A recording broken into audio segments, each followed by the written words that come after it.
Sometimes hope is born from the most unlikely places, like flowers that sprout in earth, cracked by the merciless sun. The rain was pouring down on Redemption Creek, one of those storms that turn dusty streets into rivers of mud and send men running to the halls for shelter. But there, on the platform of the abandoned station, a woman stood motionless under the water that came down from heaven like the tears of a repentant angel. Sarah Mitchell held a small, worn leather briefcase to her chest, protecting not only her few belongings, but also the life growing inside her. The black widow's dress stuck to her body, revealing the soft curves of a still discreet pregnancy. Her green eyes, once bright as emeralds, now carried the weight of a deep sadness. She had lost her husband 3 months ago when he was trying to tame a wild horse that ended up crushing him against the corral fence. With no land, no family, and no money, Sarah had sold everything she owned to buy a train ticket to that lost city in the middle of nowhere, where a letter promised work as a governess. But the letter was false. The man who was supposed to find her never showed up. And now, as the storm washed the streets as if it wanted to cleanse all the sins of that land, Sarah had nowhere to go. The cold penetrated her bones, and she trembled, not only because of the weather but because of the uncertainty that consumed her. She placed a hand on her belly, feeling the little life that depended on her to survive. How would she protect her son in a world that seemed to have become even more cruel after his father's death? A sound of footsteps in the mud made Sarah look up. Through the rain curtain, a small figure approached. He was a boy of no more than 6 years old, completely soaked, with blonde hair clinging to his forehead and blue eyes that shone with a childlike curiosity that not even that hard earth had been able to erase. The boy stood before her, tilting his head like a lost puppy studying a stranger. His clothes were patched but clean, and Sarah noticed that he carried a piece of bread in his small hands, protecting it from the rain as if it were a treasure. Timothy, as that was his name, had left home against his father's orders to play in the rain. The mother had died in childbirth of her sister, who never got to breathe, and since then the house had become too quiet a place, full of ghosts and memories that whispered in the corners. The father, William Carson, a 40-year-old man who worked as a blacksmith, did his best to care for his son, but his calloused hands knew more about shaping iron than they did about a child's heart. The boy looked at Sarah with an intensity that made her feel as if he could see through her soul. There was something in her posture, in the way she protected her belly, in the sadness that emanated like the heat of a forge, that awakened in him an instinct that he did not even know he had. The rain kept falling, creating small streams that ran between the stones of the street. Sarah closed her eyes for a moment, feeling the icy drops on her face, mingling with tears she tried to hold back. When she opened them again, the boy was still there, watching her with that touching curiosity. Timothy stepped forward, holding out the piece of bread toward him. His voice, small and clear as the church bell on Sundays, cut through the sound of the storm with a question that would forever change the fate of both. At that moment, under the relentless rain of Redemption Creek, 2 lost souls found each other. A woman carrying the pain of loss and the hope of a new life, and a boy who was looking for something he didn't even know he had lost.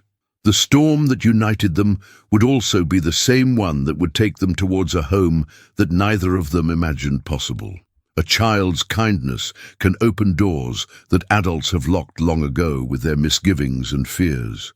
Timothy stretched out the piece of bread wet by the rain, his little fingers trembling not only from the cold, but from a courage he himself did not understand. Sarah looked at the boy and then at the food offered, feeling something break inside her chest. How long has it been since someone offered you something without expecting anything in return? She accepted the bread with trembling hands, and Timothy smiled with a pure joy that lit up his wet face. The boy then did something that no adult in that town would do. He grabbed Sarah's free hand and began to pull her toward the muddy streets as if he knew his way to safety. Sarah let herself be guided, her bare feet sinking into the warm mud. The boy led her through the deserted streets, past the hall where men drank and played cards, past the wooden church that creaked in the wind, until they came to a small house of weather-worn planks. Smoke billowed from the chimney, promising warmth and shelter. William Carson was in the small shed attached to the house, hammering a horseshoe that glowed orange against the anvil. The metallic sound echoed through the rain like a heart beating steadily and steadily. His hands were large and calloused, but his movements revealed an almost artistic precision. The sweat mixed with the raindrops that entered through the cracks in the roof. When he heard the footsteps approaching, William looked up and saw his soaking wet son holding the hand of an unknown woman. The first reaction was alarm, but something in the stranger's posture, in the way she protected her belly with her free hand, made her defenses soften. Sarah saw a tall, strong man with brown hair speckled with grey at his temples and eyes that carried a familiar sadness. There were scars on his hands and arms, marks of hard work and life in the West, but also a hidden kindness that revealed itself in the way he looked at his son. Timothy pulled Sarah into the house, which was simple but clean. There was a wooden table in the center, 2 chairs, an iron stove that heated the room, and a small bed in the corner where the boy slept. The walls were decorated only with a few kitchen utensils and a faded photograph of a woman with a sweet smile, certainly Timothy's mother. William entered right behind them, dripping water on the wooden floor. He took off his wet hat and stood at the entrance, not quite knowing what to do. The presence of a woman in his home, especially a pregnant woman, stirred up painful memories of times when his wife was still alive. Sarah felt the weight of silence and distrust. I knew I was invading an intimate space, a sanctuary of pain and longing. But Timothy, with the innocence of those who have not yet learned to fear strangers, pulled a chair for her and then ran to the stove to heat more wood. The woman sat up slowly, her wet clothes creating a small puddle around the chair. William noticed how she kept a protective hand on her belly, how she had lost her shoes somewhere on the journey, how her lips were purple from the cold. He also saw the simple ring he still wore on his finger, a mark of a lost love. The blacksmith approached the stove and began to brew coffee, his movements cautious and precise. The strong aroma filled the house, mixing with the smell of rain and wet wood. Timothy sat on the floor at Sarah's feet, looking at her with adoration, as if she were an angel who had come down from heaven. Sarah drank the hot coffee William offered her, feeling the liquid warm her body from the inside. For the first time in months, she wasn't completely alone.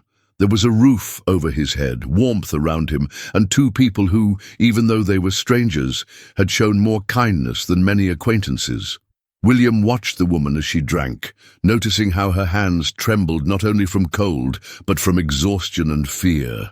There was something about her that touched him deeply, perhaps the vulnerability that lurked beneath a wounded dignity, perhaps the way her son had accepted her immediately. The rain kept hitting the roof like impatient fingers, and the 3 of them stood there in a silence that was not uncomfortable, but full of unexplored possibilities. Timothy fell asleep leaning against Sarah's leg, and she gently stroked the boy's blonde hair, feeling a tenderness she hadn't experienced since her husband's death. At that moment, without words exchanged, a strange family began to form. A woman without a home, a man without a wife and a child without a mother, united by the storm and the human need not to be alone in the world. Practical arrangements sometimes conceal the most delicate movements of the human heart. The morning arrived clear and golden, as if the storm of the previous night had washed away all the sadness in the world. Sarah awoke in the small bed that William had insisted she use, while he had slept in a chair by the stove. Timothy was already awake, playing silently on the floor so as not to disturb her, stacking pieces of wood as if they were miniature houses.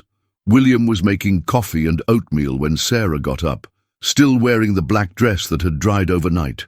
She felt out of place, like an intruder who had taken too much advantage of the kindness of strangers. The baby in her womb shifted, reminding her of her responsibilities and the reality she could no longer postpone. The blacksmith served her a plate of warm oats with honey, discreetly watching as she ate with a hunger she tried to hide. Sarah knew she needed to leave, find her own way, but where? His savings had been exhausted on the journey, and in his state he could not find work anywhere respectable. William cleared his throat and began to speak, his words carefully chosen as someone hammering delicate iron. He explained that Timothy needed care during the day, while he worked at the forge. The house needed a female presence to maintain order, to cook decent meals, and to sew the clothes he did not know how to mend properly. Sarah understood that he was offering a practical arrangement, shelter and food, in exchange for housework.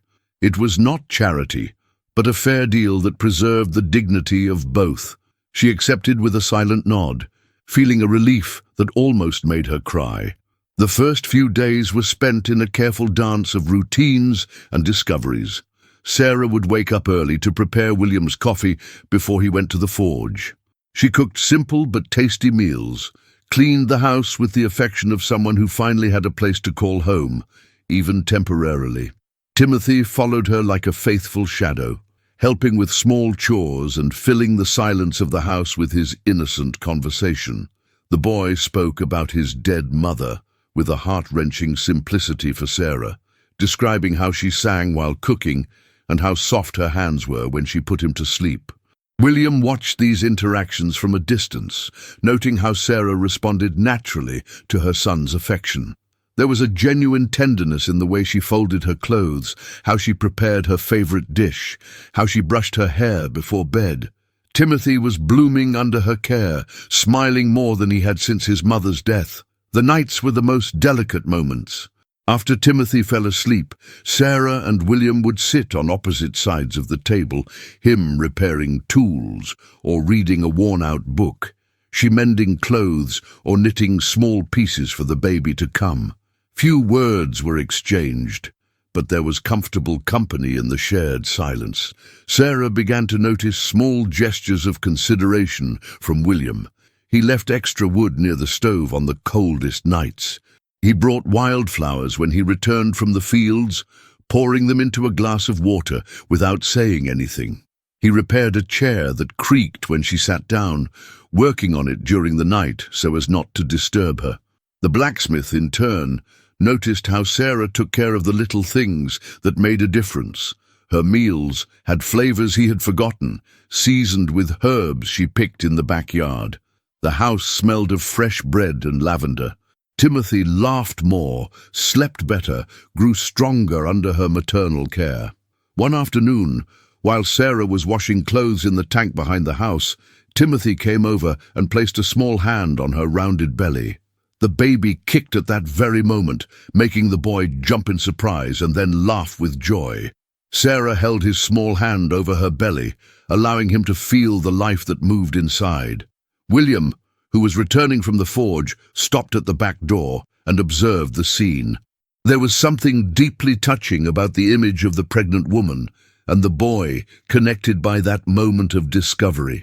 For the first time since his wife's death, he was able to imagine his home full of life again. That night, after Timothy fell asleep, William did something he hadn't done in a long time. He took his old guitar, which was stored under the bed, and began to play a soft melody.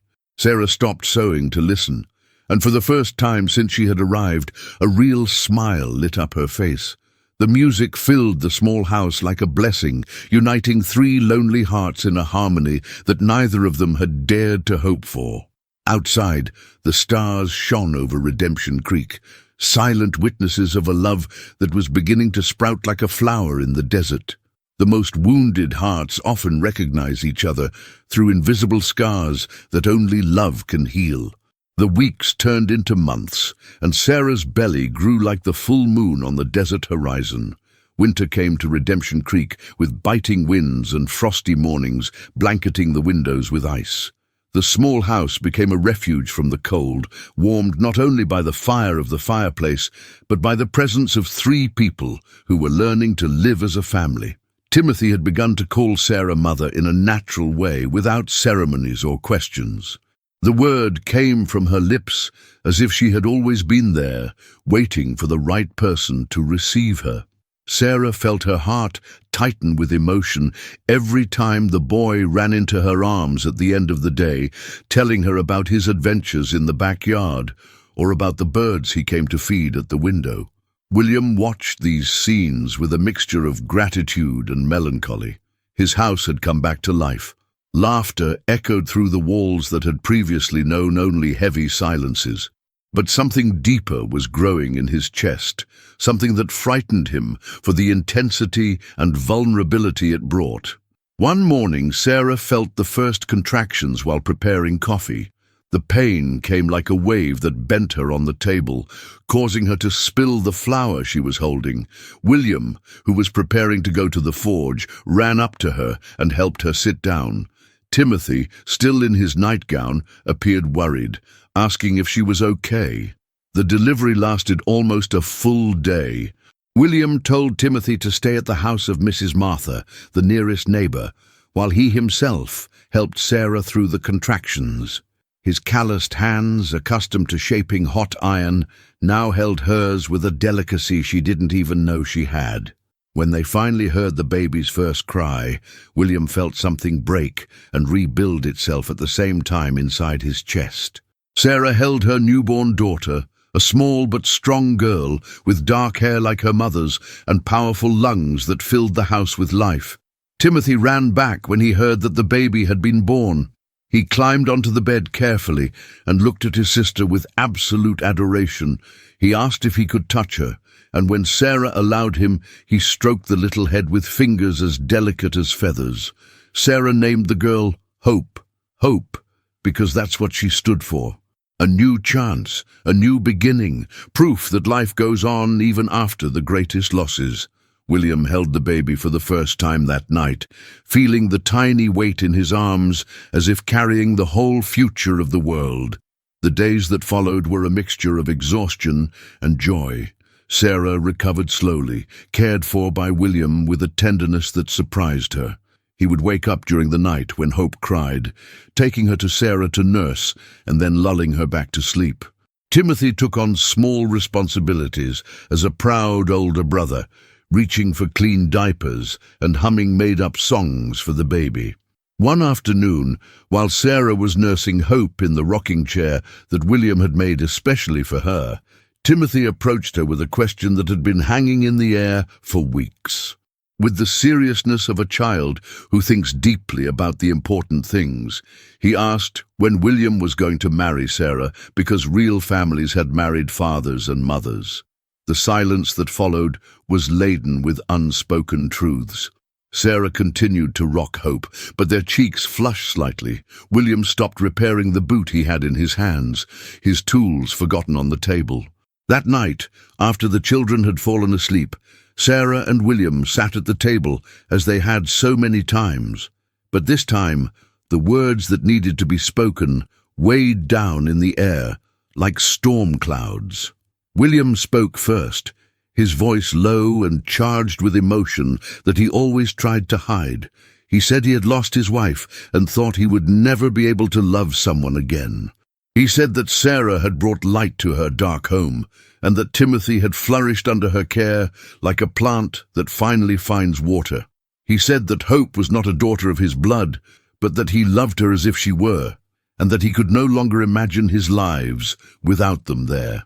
Sarah listened with tears in her eyes, holding the calloused hands that had been so kind to her. She told about her first husband, about the love she had lost, and the fear of loving again. She said that she had arrived there broken and hopeless, but that William and Timothy had healed wounds that she thought would never heal. When they finally looked into each other's eyes, they both saw reflected there the truth that their hearts already knew. Love had grown silently between them, fueled by small gestures of affection, by mutual care, by the shared joy of seeing the children happy. William took Sarah's hand and, with a simplicity that was pure truth, asked her to marry him.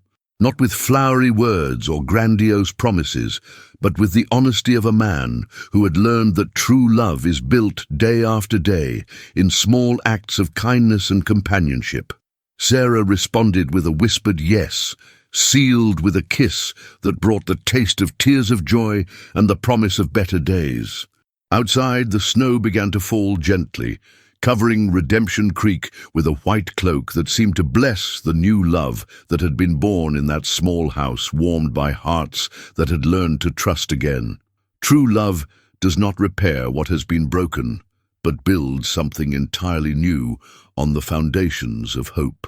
Spring came to Redemption Creek as a promise fulfilled, bringing wildflowers that painted the desert with colors that looked like they came out of a child's dreams. The small wooden church had been decorated with daisies and lavender that Timothy and Sarah gathered from the fields around the city. The sweet perfume hung in the air like a blessing. Sarah was in front of the mirror of Donna Martha's house, who had insisted on helping her prepare for the wedding. The dress was not white, but a soft blue like the morning sky, sewn by the skilled hands of the women of the city who had grown fond of the young widow who had brought life back to the blacksmith's heart. Hope slept peacefully in his arms, a small, dark-haired angel who seemed to smile even in his sleep. Timothy waited in church wearing his Sunday clothes, which Sarah had patched and embroidered with small flowers. The boy held a bouquet of wildflowers he had picked especially for her, his blue eyes shining with pride at finally having a complete family. He had asked the Reverend if he could call Sarah mother during the ceremony, and when he received permission, his smile lit up the entire church. William waited at the altar wearing his best suit, which Mrs. Martha had insisted on ironing and adjusting. His hands, always so secure in the forge, trembled slightly with emotion. The man who had thought his heart was dead forever felt it beating with renewed strength in his chest. Beside him, Timothy swayed on tiptoe, barely able to contain his joy. When Sarah entered the church carrying Hope, respectful silence took over the small space. The residents of Redemption Creek had come to celebrate that union that they had all witnessed grow slowly, like plants that need time and care to fully bloom. There was something deeply touching about the image of the bride carrying her daughter, accompanied by the boy who had met her in the storm. Reverend Thompson, a gentle, white-haired man, led the ceremony with simple but meaningful words. He spoke about how God sometimes uses storms to unite hearts that need one another, how the arid land needs rain to bring forth new life. When it was time to vow, William held Sarah's hands with all the delicacy that his calloused hands could offer. He promised to love her all the days that God gave her, to protect her and the children as a man of honor should do, and to build with her a home where love would always be the strongest foundation. Sarah, tears shining like diamonds in her green eyes, vowed to be a faithful companion in good times and bad, to care for Timothy as if he were a child of his blood, and to love William as intensely as she loved the life growing in her arms. Timothy, who had been included in the ceremony as a son, held their hands when the Reverend declared them family before God and men. Hope chose that moment to wake up and let out a small scream, as if she wanted to give her blessing to that union as well. The kiss that sealed the marriage was soft and full of promise, watched by a congregation that smiled through emotional tears. When they parted, William took Hope in his arms, and Timothy hugged Sarah's legs, finally forming the image of the family that everyone had secretly desired. The party was simple, held in the church's backyard under the trees that were beginning to bloom. The women of the city had prepared pies and stews. The men had brought their guitars and bagpipes, and the children ran between the tables, laughing too loudly for a religious celebration, but with the pure joy that only the innocent can express. As the sun began to set, painting the sky with shades of pink and gold, the new Carson family returned to their home. William carried Sarah on his lap to cross the threshold, a tradition that made Timothy laugh until his stomach hurt. Hope slept peacefully, lulled by the movements and warmth of the arms that protected her. That first night, as an officially constituted family, after the children fell asleep, Sarah and William sat on the porch looking at the stars that twinkled over Redemption Creek. The night was warm, scented by the flowers that bloomed in the surrounding fields. William took hold of his wife's hand, still impressed by the word he could now use. Sarah rested her head on his shoulder, feeling a peace she hadn't experienced since childhood. They needed no words to express the gratitude that filled their hearts. They had found each other when they least expected it, united by the innocence of a child and the storm that forced them to seek shelter. Timothy had gained the mother his heart was looking for. Hope had been born into a family that would love her unconditionally. Sarah had found a new love that healed the wounds of the past without erasing the precious memories. William had discovered that his heart could love again, perhaps even more deeply than before. The house that had once known only heavy silences now echoed with laughter, soothing conversation, and the hearty cry of a beloved baby. The backyard gained a vegetable garden, where Sarah grew spices and vegetables, a fence that William built for Timothy to play safely in, and a flower bed that bloomed as a symbol of the new life they had created together. The years that followed brought more children, more joy, challenges faced together and shared victories. Timothy grew strong and kind, always proudly remembering that he was the one who brought his mother home on that stormy night. Hope became a smiling girl who filled the house with her energy, and the siblings who came after completed a family that had been born by chance but strengthened through true love. And always, when the storms returned to Redemption Creek, the Carson family would gather on the porch to watch the rain, remembering how that first storm had actually been a blessing in disguise, bringing them to each other when everyone else needed love, care, and belonging. Fate had written its history in gold ink, proving that sometimes the greatest happiness is born from the moments of greatest despair, and that true love always finds a way, even through the most furious storms. If this story of love born from the storms of life has touched your heart, you can't miss our upcoming adventures of the American Wild West, where brave men and women brave arid destinies in search of redemption and hope. Subscribe to the channel to follow more narratives about lost souls who find each other in the most unlikely places. And leave your comment below telling us what was the most exciting moment in this story for you. It was when Timothy held out the wet bread to Sarah, when hope was born, bringing hope to that house. Or when they finally became a family before God and men under the wildflowers of Redemption Creek.